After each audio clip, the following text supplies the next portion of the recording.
everyone. I am so delighted to get to be with all of you and to introduce to you the wonderful Nicholas. Is it Adamski? Adamski? Adamski.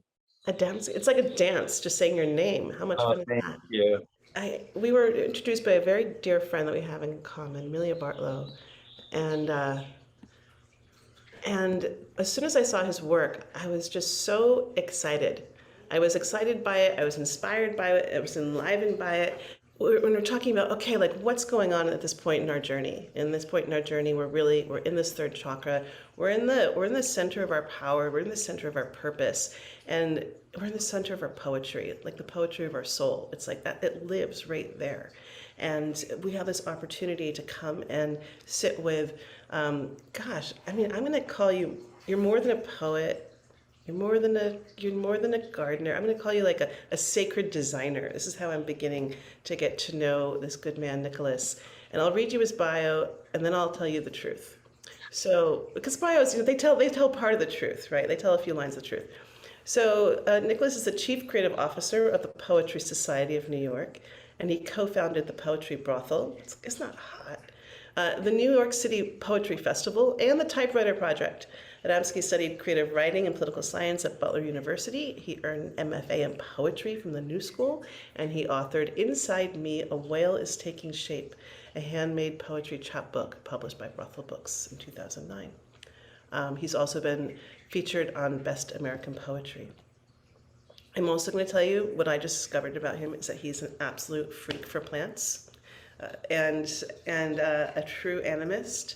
And as we sat in preparation for you, we dove into what it is to have the dirt underneath our nails and connection with our own gardens and with our own land, and what it is to settle in to be humble listeners while having fun and wild inklings of what could be waiting for us on the other side. So without further ado, I will hand this over to Nicholas. Thank you so much, Leah, and thank you to everyone for coming today to hang out and think about poetry and the way that it impacts and interacts with our lives, and also shapes the way that we interact with the world around us. I wanted to start by, well, I actually already started, and Leah and I started a little while ago. So I went out right before I sat down and made this little bouquet for us so that we could have, I mean, obviously that's a lilac. This is a bachelor button. This is wild mustard. And I don't know the name of this plant yet, but I'm sure that I do. I'm also going to light this candle. And I just want to say the name Mnemosyne, who is the mother of the muses.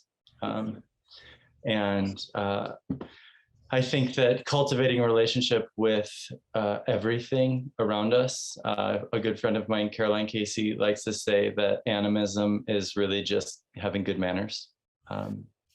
Because of course, everything has an animated spirit in some fashion. Maybe we don't understand them all, but so yeah, thank you all for being here. I'd like to think about bringing our energy and our consciousness to our third chakra, that place in our body that never stops working, never stops digesting, never stops churning through both the physical material, that sequestered sunlight that we are constantly putting into our bodies and trying to turn into energy for ourselves, but then also all of the emotional and information and atmospheric things that are coming into us and then being processed by this form that we're currently inhabiting.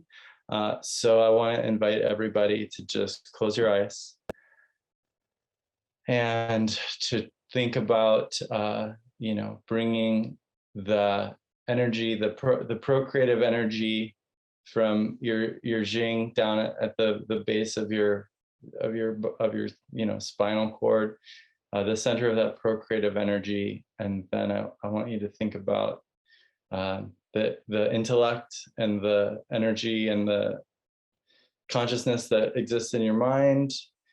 And then I want you to think about the consciousness and the energy and the feelings that exist in your heart. And then I want you to think about how those three energies, the procreative, the intellect, and the love, come together in your third chakra to start to coalesce around some sort of feeling about what we're here to do, and what it is that we want to express, and what we're digesting, and what energy we're going to create through the heat and the fire that's created in that space. And now we're going to spend maybe a minute taking some deep breaths together. And I want everyone to think about and feel into the space at the bottom of the exhale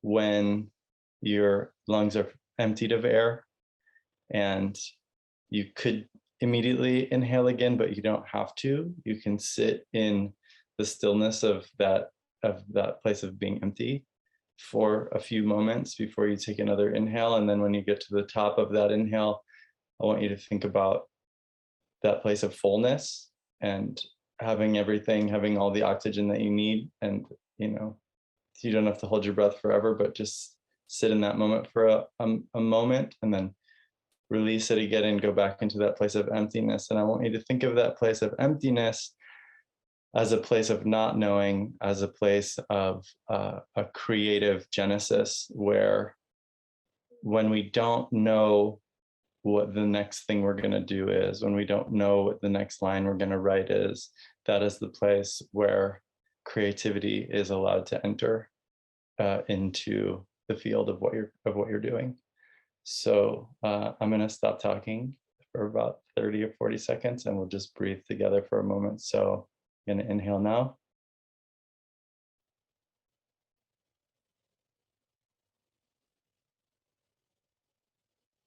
And exhale.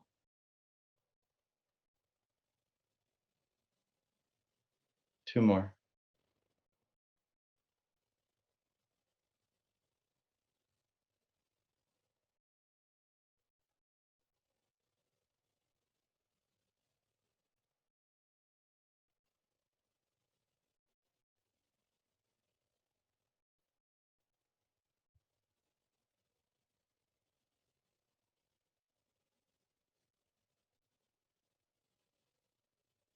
Wonderful. Thanks, everyone. Okay, so let's talk about poetry for a second.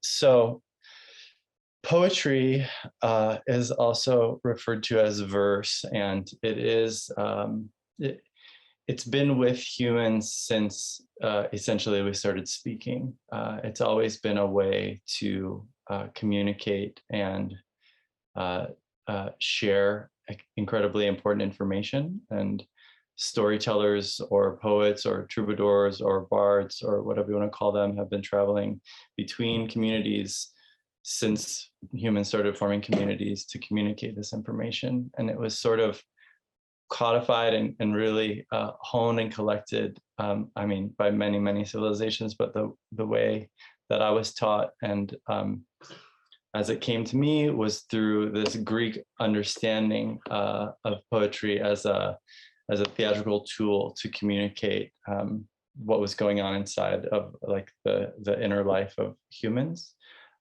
So when the Greeks began doing poetry, it was always a poet or an actor on a stage, and they would say the poems and they would move back and forth across the stage while they were speaking. And each of these, the basic I am, the basic foot of poetry, the word I am means foot. So the basic element of a poem moving across, or the basic element of a poem is the line, but then the line is broken down into feet, and the feet are essentially the actor moving across the stage. So as you're moving across the line of a poem, there's information being conveyed, but there's also emotion. And then when you get to the end of the stage or the end of the line, then the poet or the actor would stop and turn and go back the other way. And so it is in that turn, the word verse in Greek means turn. So that's verse, poetry is verse. So in that turn, we are having this opportunity to let the experience of that line settle before we go back into the next line. And so there's lots of debate about formal poetry and forms and free verse and all of this. And the way that I was taught and the way that it's sort of like locked in and made sense to me is, you know, we're trying to communicate something intellectually, but we're also trying to communicate something emotionally. As I'm writing, I'm trying to feel something, or I am feeling things. I'm trying to communicate, or I am communicating the things that I'm feeling. And without the stop, without the turn, without the time of being not in motion, there is no opportunity for the emotion to come in to what you're doing. So the spaces between the poem are as important, if not more important, than what's actually being written down. And the space after the poem, the moment at the end of the poem, I think it's Lee who said it, but I'm not sure, but some brilliant poet said, you know, everything that they're writing is all in service of that moment at the end of the poem. And the poets, I know so many poets. I've made it my career to hang out with poets all the time, and that was my dream, and I'm achieving it. And the amount of poets who, the moment they get to the end of their poem, launch into some, but anyway, or I don't, or that was, they just were so. I don't know if it's that we're conditioned or that we're afraid or what it is exactly. But I find that people are so uncomfortable often in those silences. And there's so much to be learned and so much to be gained from just being in that silence. So when we're going to write in a little bit, and when you're writing, I don't want you to get too super stressed out about what you're writing or like leaving enough space for silence or anything like that. I like to create like a block of text and then try to find my way through it, looking for where the heat is, looking for where that third chakra energy, that where our power is, and then also looking for images and the places where the psyche wants to insert something from our unconscious, or the moment where something that wasn't in us when we started writing, that's coming from some other place, can come in, and then try to find those spots and then try to create space around them so that they can either grow or condense or distill and then have their space. So we're going to do that in a little bit. We've talked about all of those things.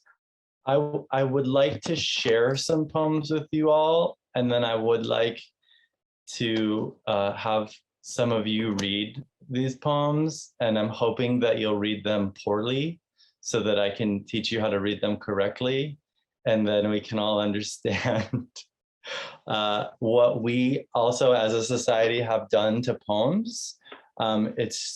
It is, poetry in its best, purest form is this incredible distillation of human thought and emotion into like the most encapsulated, really, crystalline jewel of a structure, and the amount of information and impact that it can deliver in such a short, you can do in a 15-line poem what takes a novelist, I don't know how many words are in a 300-page novel, but you know what I mean, tens of thousands of words. So I have some poems here. I think we're just going to do this Lee Young Lee poem because I already invoked him. Well, not just, but we'll start here. Does anyone want to read this poem, or do you want me to read it poorly? I don't want to put anyone on the spot. Who wants to read? Oh yeah, you're going to do it. Amazing. Marianne, is that it? Yes. All right, don't totally crush it if you can, but if you do crush it, also that would be great. I'm confused. I'm gonna smell this lilac while you read the poem. A cry going out over pastures. Oh gosh, is that the one that you can see? Oh, I'm doing so. Well, read that one because it's so good. Okay. A cry going out over pastures. I love you so much that this alive and lonely body, my body is a young hawk sitting on a tree by the Mississippi in early spring before any green has appeared on the earth beneath. Some days walnut hollows in my chest fill with crackling light and shadows.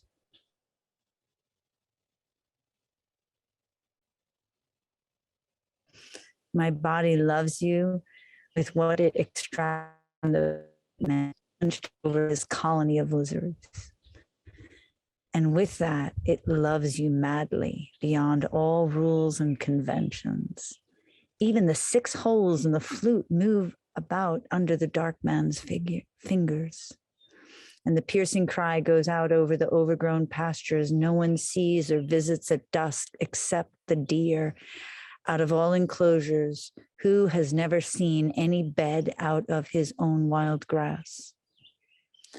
I first met you when I had been alone for 9 days, and now my lonely hawk body longs to be with you, whom it remembers. It knew how close we are.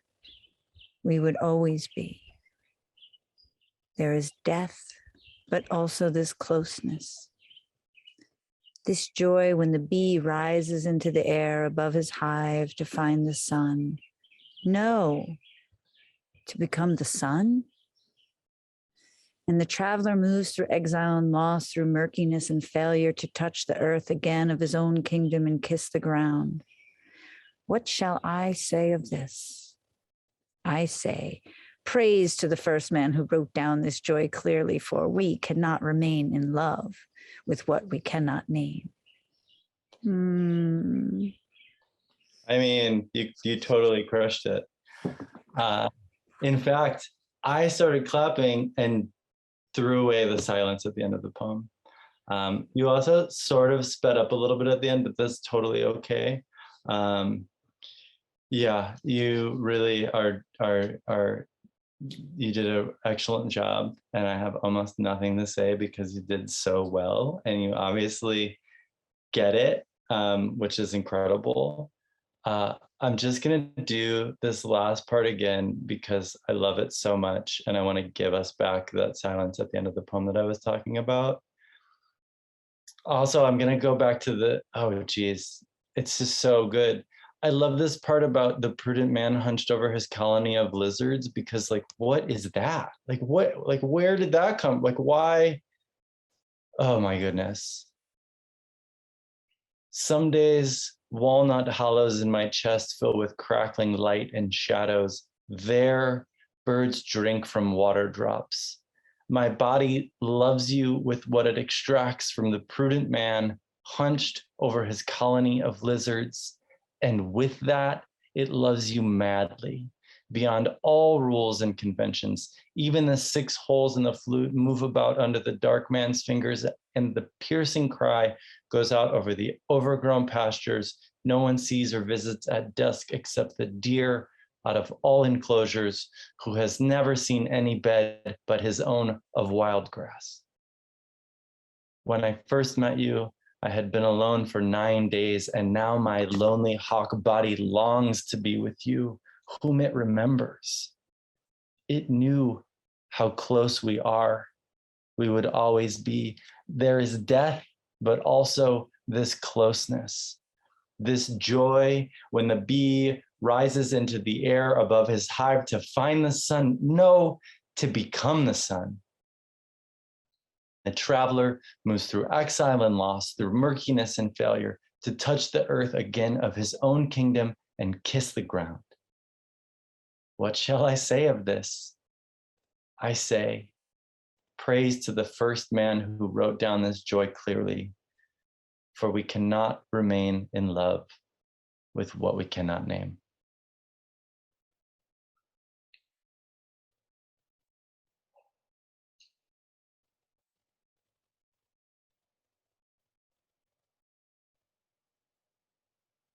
All right.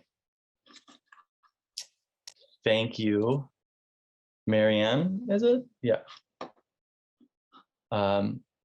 So it's like, and the thing about you speeding up, also me speeding up, is there's this energy in a poem that moves across the line this way, or maybe this way. I don't know what my camera's doing. But there's the energy that moves across the line, and then it comes off of the end of the line. Emily Dickinson, that poem is by Robert Bly. And Robert Bly is my mentor's mentor, and I had the opportunity to study with him for about 20 years, and I'm so grateful. Emily Dickinson is famous for these dashes at the ends of her lines of her poems. And it's been dealt with in a lot of different ways, but it seems in the original text that they would go up or sort of this way or down. And so my teacher likes to talk about the energy at the end of every line of a poem having sort of like this speedometer kind of vibe at the end of it. And like, you know, are you pushing the gas at the end of the line? Are you kind of keeping cruise control at the end of the line? Are you braking at the end of the line? And then, so as the energy moves across the lines and you leave those silences and you have those moments of stillness at the end of each line, you're also creating this, you know, I don't want to say pile, but you know what I mean? You're creating this energetic impact that collects sort of like a snowball as it moves down through the poem. And if a poem is good and carries a lot of emotion and carries a lot of feeling and carries a lot of impact, you want to go faster and you get more excited. I mean, it's supposed to be exciting, which is why when I go to poetry readings in New York City and people seems like they're reading the phone book or like something that they don't care about, or like people are so nervous or so, we've been, you know, so conditioned to not be excited about things that we create, I guess, that everyone's immediately apologizing. Oh, I just wrote this on the subway on the way here. It doesn't mean anything to me at all, but I'm going to read it to you for the next 5 minutes. I hope you'll listen, you know. So it's that kind of a thing. When I was in grad school, if a student said that in one of my workshops, our teacher would immediately just say like, well, if you didn't put any effort into this poem and you haven't like crafted it, then maybe you shouldn't share with the class. Everyone's time is valuable. So that kind of nipped that in the bud. And, you know, there is of course a space, if you start to condition your mind and your heart to observe the world as a poet does, then, you know, there's space for a poem to come through fully formed. You know, it's not like you have to put everything through the ringer every single time. But if you're not editing at all, I would say you maybe are not trying hard enough. I do have some friends who just absolutely refuse to edit poems, which I think is maybe misguided. It is so important. When we were creating the Poetry Brothel, I was going to these poetry readings in New York City, and it was just like poetry readings anywhere else in the world. It was like a person behind a podium in front of a bunch of chairs, and then maybe there would be like a table over there with a couple bottles of wine on it or something. And after, you know, 15 minutes or something, like I feel full, or I have to pee, or I'm distracted, you know, like it's just, or the room is hot, or the lighting is bad. So the way that we do it, the poets are only allowed to read one poem on stage at a time.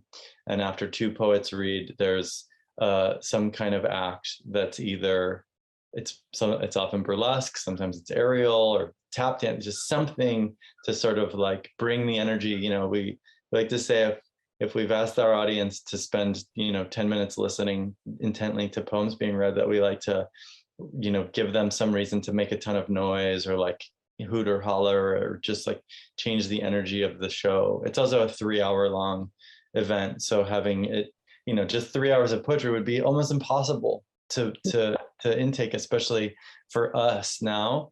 And then if you like any of the poets that you see on stage, you can hire them for essentially the cost of a drink, and they take you into a secret area in the back of the show and give you a private one-on-one experience of their poetry. Wow. For as long as you're willing to keep paying for it, which really makes everyone invested in what's happening. So that's really at the core of what I've been doing for the last 15 years. That's beautiful. It's fun. You should all check out a Poetry Brothel. I hope everyone will have the opportunity to go to the Poetry Brothel at some point. I mean, I think that all poetry is an oral tradition, like that's how we are designed to experience it. We've been listening to poems, really around a campfire, around a fire for who knows, is it, 25,000 years, is it 100,000 years, like whatever. But before things started getting written down, like we evolved to hear poetry. We evolved to hear each other communicating that way. So the page is just, the poem on the page is one step removed from our pure expression. And then the way that I was taught, there's also tons of debate about this. And I spent, 2 years and like, a good chunk of change in graduate school, essentially being told that this isn't true, but like that, who cares what they say? Poems, it's, a well-crafted poem on the page is not really up for interpretation, in my opinion. Like the way that you carry the energy, if the poet has done their job well, the way that the energy is carried across the line, the way the energy moves down through the poem is there. It's almost, there's like a hidden musical notation in our punctuation, in our line breaks, in putting a caesura in the middle of the line, which is just like a slightly bigger space in the middle, instead of 1 space bar, it's 3 space or whatever. But there's all these ways that we can fine tune the way that the poem is read once it's on the page. And it's like, mastery. You can't just like immediately know how to do that. But if you do that correctly, and then we also have to rely on, some kind of educated readership to actually respect those breaks and respect that. I would also say to you, on your website, make recordings of yourself reading your poems and add them to the page with the poem, and then people can hear it.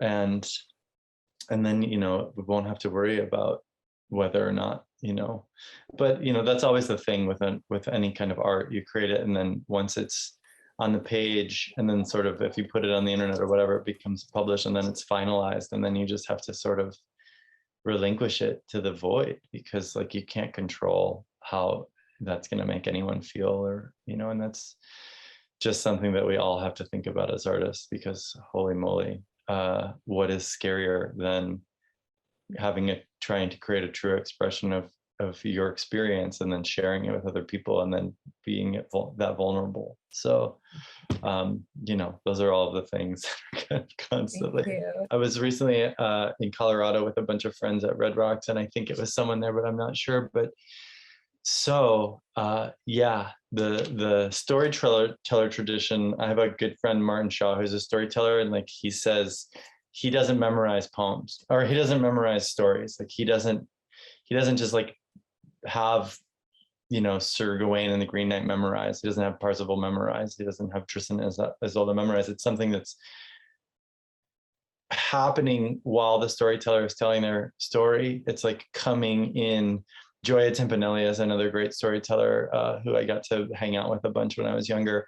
And she would say, she just would get up on stage or get up in front of the people, and then like, then Dame Ragnell would just like walk in through through the back door, and then she'd be like, oh my God, she's here now. And then she would just describe what she saw, the tusks and everything. But I was just in Colorado, and we were talking about it. And one of my friends said that while that is true with these stories, that there would be poems within the stories, and the poems didn't change. The poems were sort of like codified. It was like, and there was something about the poem in the story that was different than the rest of the story. And there was something about the information that was contained in the poem that made it the thing that was always the same. Which just, like that blew my mind. I was like, is that true? Like, what are these poems? Like, which poems are you talking about? So that's something what big eyes you have, what big ears you have, what big exactly, right? It's the spots where it's always, and that's like the touch point, that always lets oh, okay, it's this. And then there's the thing with like the ghazals and Kabir and Ramin, those guys, and like they would always put their names in their poems, so that as they were being spoken by other poets later, it's like the maker's mark is stamped on there. Kabir says this. Yeah, so that's what I'm thinking about. What else? This is fun. I have a bunch of other poems, but I have these two other poems. One is a Lee Young Lee poem, which is the one that I thought we were going to do, but it sort of speaks to that distance between the expression and then the thing you put down on the page. It's like how things stand in for other things. Shiri, is that right? Did you have your hand up? Yeah, do you want to read this Lee Young Lee poem? Sure. I just love this poem so much, and I feel like we can't ever hear poems enough. Okay, can you see this poem? Yes, I can. I'll scroll through it as you like get down there, okay? Okay.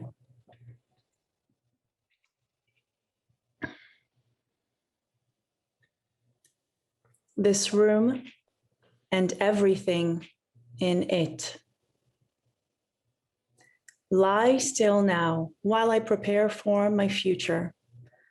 Certain hard days ahead, when I'll need what I know so clearly this moment.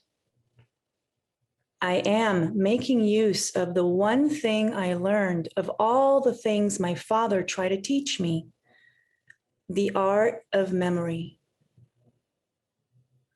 I am letting this room and everything in it stand for my ideas about love and its difficulties. I let your love cries, those spacious notes of a moment ago, stand for distance. Your scent, that scent of spice and a wound, I let stand for mystery.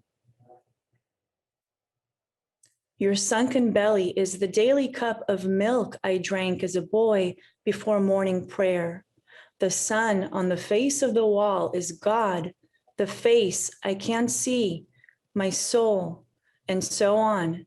Each thing standing for a separate idea, and those ideas forming the constellation of my greater idea. And one day, when I need to tell myself something intelligent about love, I'll close my eyes and recall this room and everything in it. My body is estrangement, this desire, perfection, your closed eyes, my extinction. Now I've forgotten my idea.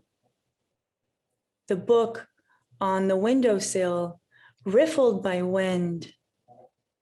The even numbered pages are the past, the odd number pages, the future. The sun is God. Your body is milk. Useless, useless. Your cries are song. My body's not me. No good. My idea has evaporated. Your hair is time. Your thighs are song. It had something to do with death. It had something to do with love.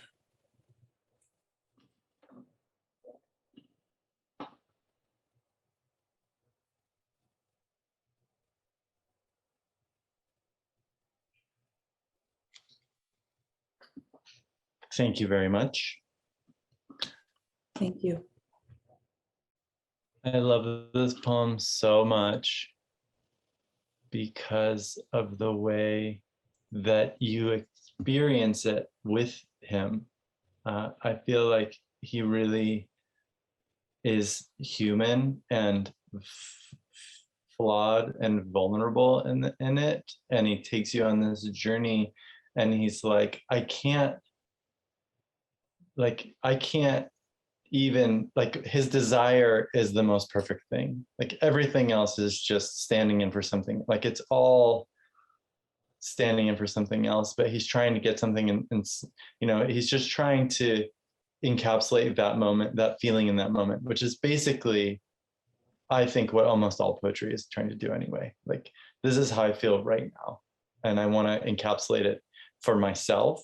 I want to also write it down as an act of processing. And then I also want to maybe share it with someone later. So I think that that poem is just such an excellent example of that. And just Leah is so good. I have somehow been blessed with this great appreciation and like deep love of the planet Earth. For all of you astrology lovers out there, I have no Earth in my chart. So according to my astrologer, Caroline Casey, what we lack in that way becomes numinous to us. And numinous means almost godlike. So something like worthy of worship. So for me, the practice of being a poet and the practice of just being like a great appreciator is like my whole mission. And I'm so just like touched that you're feeling that energy. And also, holy moly, like all humans, this like the thought of trying and practicing the art of appreciation through language, and then also sensuality, and to not be afraid or limited in our expression of that, you know, and especially for like sort of male-bodied, you know, raised humans in the United States of America in this time. It's just like the erotic imagination is, if not completely killed, being crushed at all times. Like, why would anyone bother closing their eyes and trying to experience a creative experience of eros inside of their own being when we're being completely bombarded with it at all times, you know? And of course, I'm saying that ironically or sarcastically. Like, on Sunday, I'm going to go into the woods to a place called the Conference of the Great Mother and the New Father, which is a conference started around the work of Robert Bly and, you know, Joya Timpanelli and these storytellers, White Bear, Connie Martin, where people go into the woods and talk and read poems to each other and tell each other stories and sit around fires and play music for 10 days. And that's been going on since 1974. And I've been attending that conference since 2003. And when I arrived there at the age of 21, my work study job was fire tender. And I was the fire tender there for 10 years. And I just got to sit next to the fire and listen to people tell stories and read poems and play music.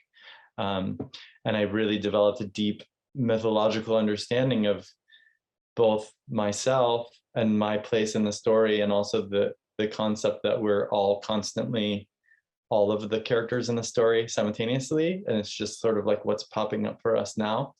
And also I got initiated into a mystery school. which is one of the greatest gifts that a human could be given. So I'm now in the process of creating a mystery school. I know Leah has created a mystery school, and just giving that, I don't know, permission slip to be sensual and to experience sensual and sensuality, and to communicate about it in a safe way is so lacking. It's just, oh man, we're in trouble. There's this beautiful poem that says, in the end we'll end up sort of like islands of the saved or something. I would like to take some time to write. I think that we should all take about 20 or 25 minutes to write. And I'm just going to read this thing that I wrote last night preparing for this class, because I just can't give prompts. Like, I don't want you to write Mad Libs. I don't want to say like, I feel blank.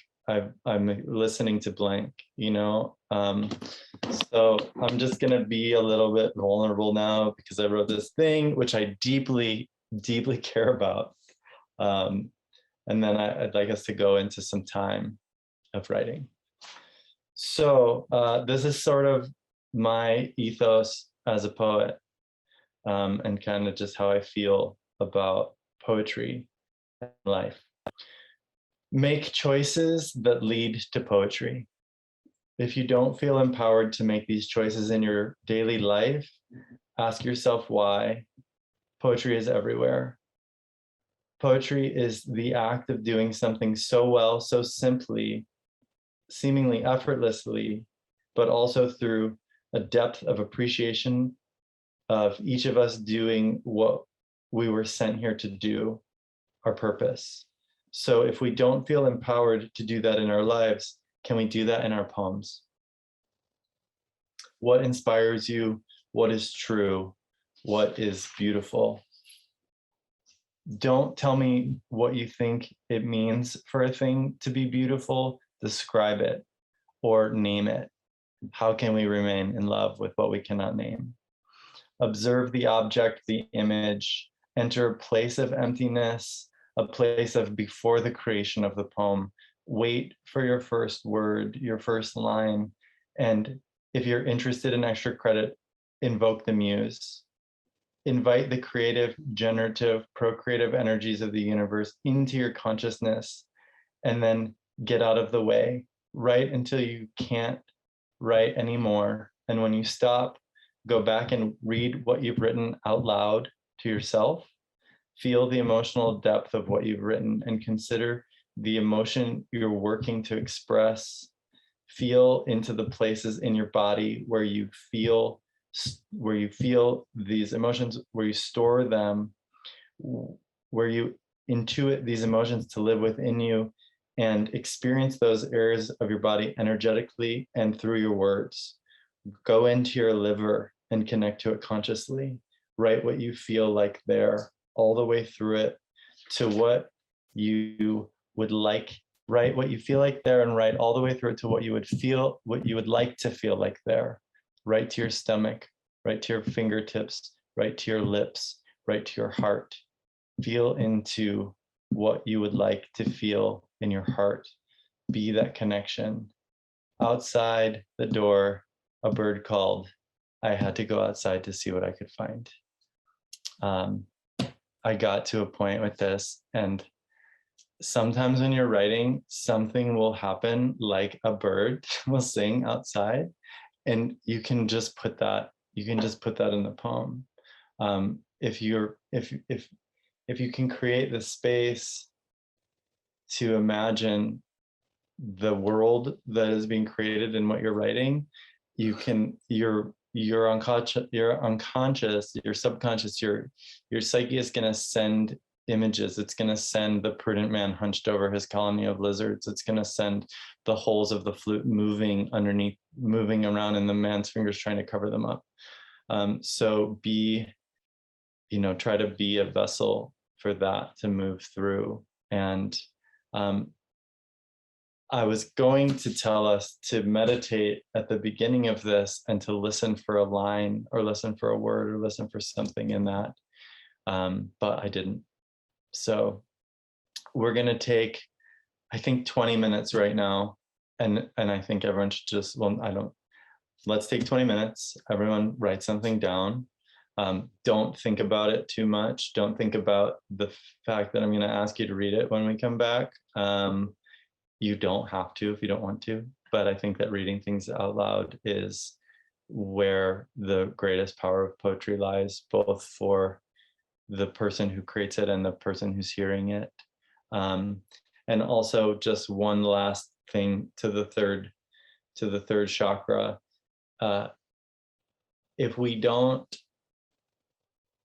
give ourselves the space and the time to process and digest and transmute and work with and work through the things that we're thinking in our brains and the things that we're feeling in our bodies, then we're not going to be able to express ourselves clearly and properly to the world.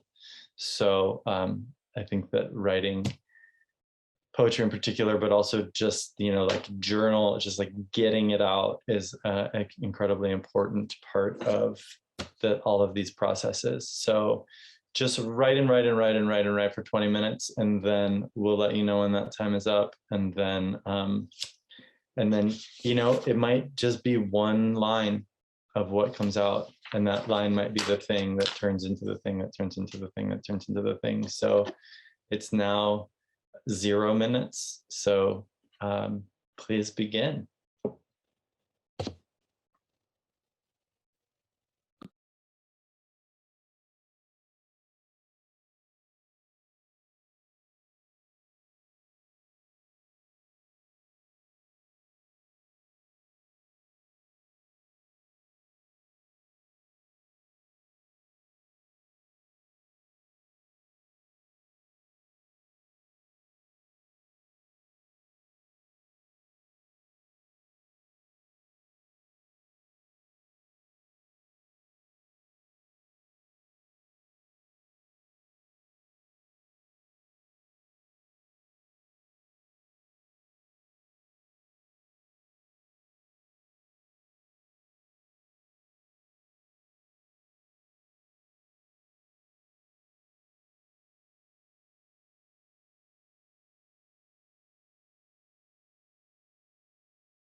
okay, that's 20 minutes. Please don't let me stop you from doing something beautiful. Continue writing if you'd like to. This little tiny caterpillar just showed up on my counter in front of me. Can you stand it? I mean, how in the world?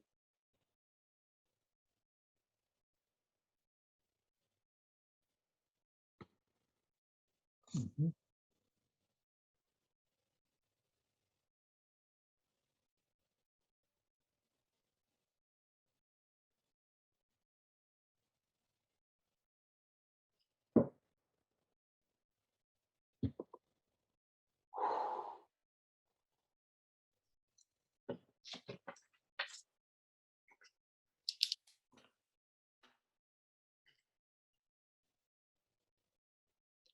All right.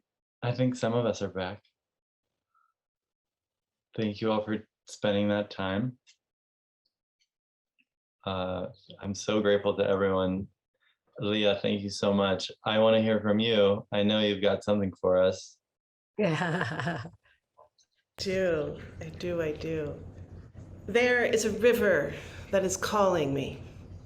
She sips from the song of a soul from some ancient ancestor touching the void, trying to make its way right now into this moment. And it sees me at this door of the threshold. It sees me at a moment that we have all been waiting to walk through. And I know the me who lives here and now knows what I am living for is us and not just me.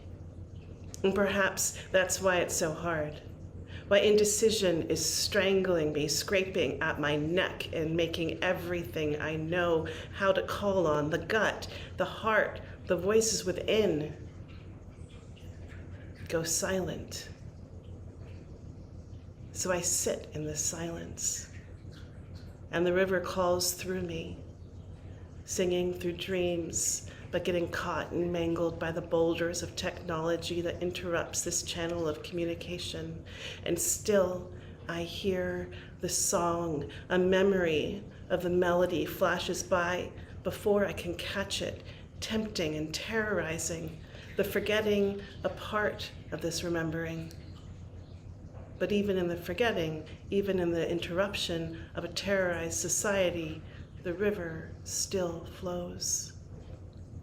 But it has found another place to love and live, and so I dig my hands deep into the soil and dirty my nails in the fecundity that are meant to be clean for this life, so I might touch another life that is pleading to speak through me.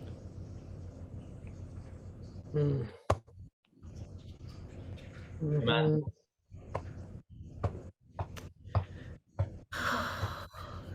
Thank you, Nicholas. You're welcome. For opening the space of poetry in such a beautiful, blooming invitation. I called my mentor. His name is Fran Quinn. He's the one who taught me that about the Greek theater bit. And I just wanted to like remind myself and just, talk it through with him.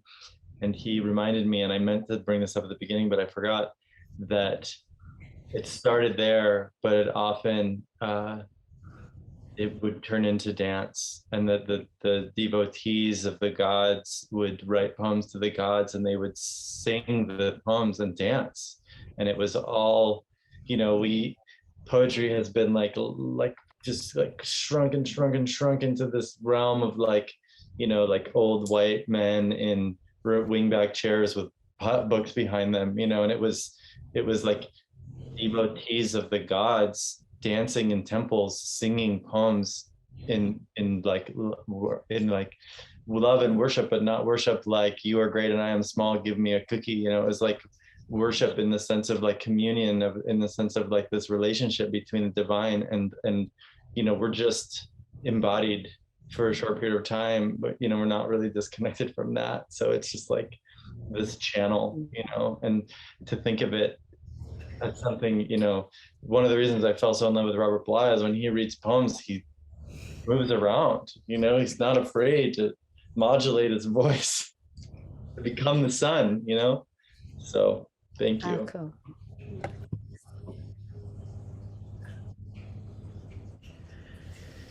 We have met the threshold of the time that we are in relationship to.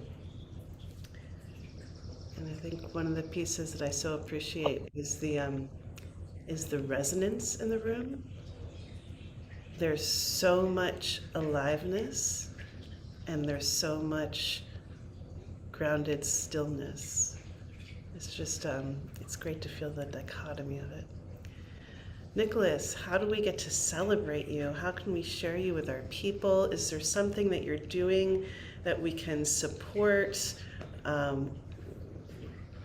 Yeah, absolutely. I'm working on a manuscript. It's probably going to be called The Whale because the last book was Inside Me, a Whale is Taking Shape, and now, holy moly, The Whale is almost ready.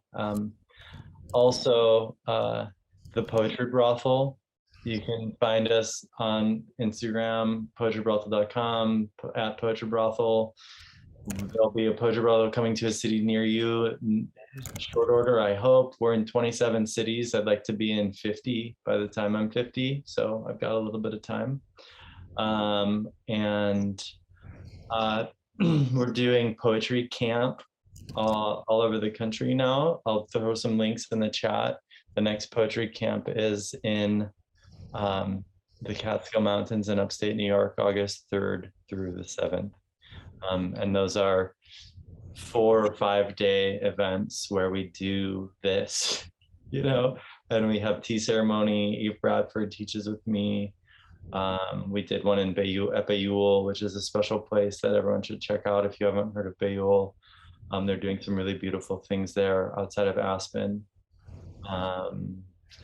Yeah, I'm so grateful. Thank you, Leah, for bringing me in. Thank you, everyone, for your like unmitigated enthusiasm and for just like letting me steep in like your expressions and your, you know, seeing everyone and just, I'm feeling quite inspired. I don't know, like it's, you know, it's a good class when the teacher's like, yes, oh my gosh, let's do that more. What the heck, man? So I'm just so grateful. This has been really lovely. Thank you so much, and good luck on all that is coming forth and these big events that you're producing. And Yeah, a lot. Thank yeah. you. All right, everybody go outside and make friends with a tree or a small plant. It doesn't have to be huge. I'm so grateful. Thank you all so much.